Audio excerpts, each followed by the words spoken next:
Welcome. I am Dr. Sina Rafat. Today, we are reviewing an important educational synthesis of the FINEARTS-HF kidney function analysis, examining the efficacy of Finerenone across the cardiorenal spectrum in complex patients with mildly reduced or preserved ejection fraction.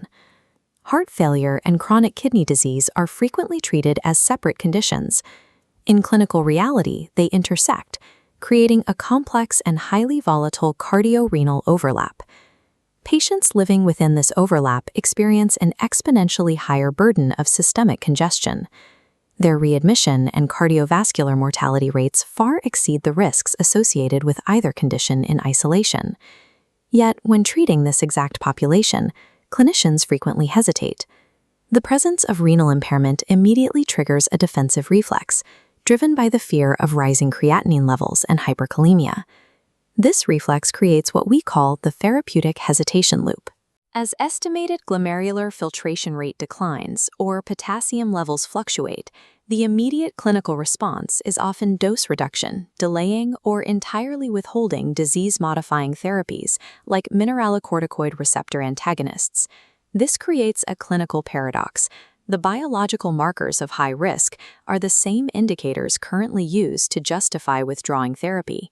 The FINEARTS-HF kidney function analysis serves as a direct stress test for this clinical behavior. The investigators sought to determine if baseline renal dysfunction actually attenuates the cardiovascular benefits of Finerenone. To understand their findings, we have to distinguish between two distinct types of clinical variables: prognostic risk markers and predictive treatment modifiers. A prognostic marker establishes the baseline trajectory.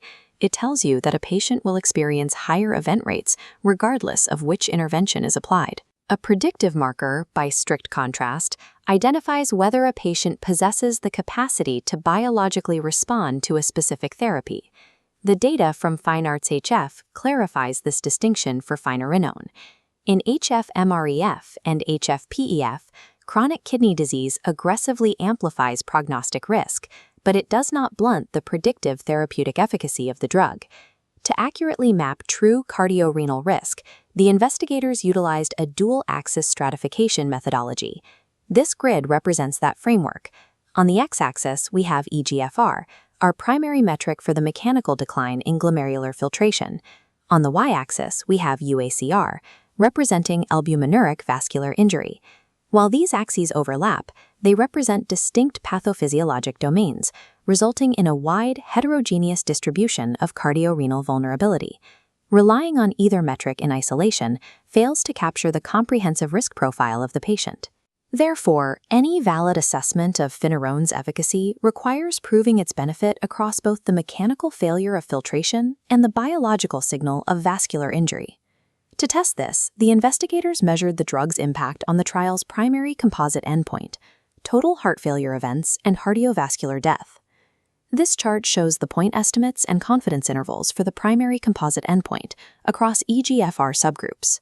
The relative risk reduction remains consistently favorable across all filtration categories.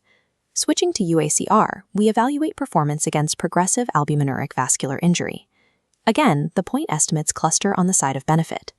The formal interaction p-values for both stratifications are entirely non-significant. In statistical terms, non-significant interaction testing confirms that the magnitude of Finerenone's relative benefit is not modified by baseline kidney health. The absence of subgroup heterogeneity proves that the drug's core mechanism remains intact regardless of baseline cardiorenal deterioration.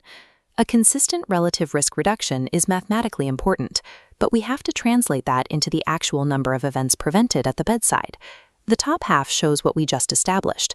Relative risk reduction remains a flat, consistent percentage across all renal tiers.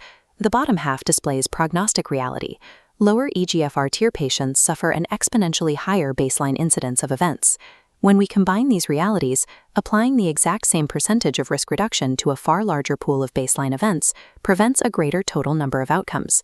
This expanding highlighted section represents the absolute risk reduction. Worsening kidney function does not signal a loss of therapeutic responsiveness.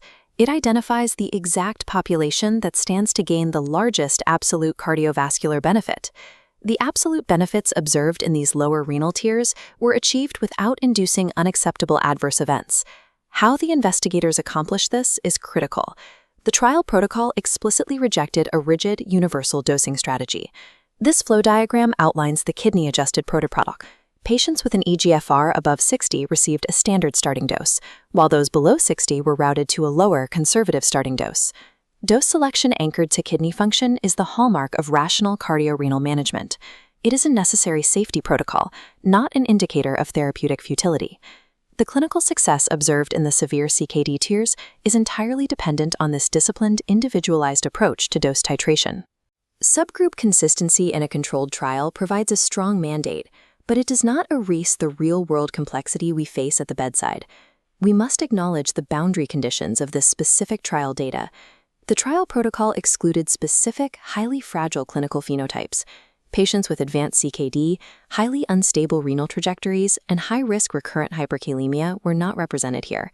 Applying these findings requires strict adherence to potassium surveillance.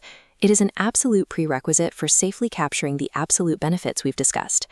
We cannot extrapolate this safety profile to fragile polypharmacy patients without establishing rigid, structured laboratory follow-up.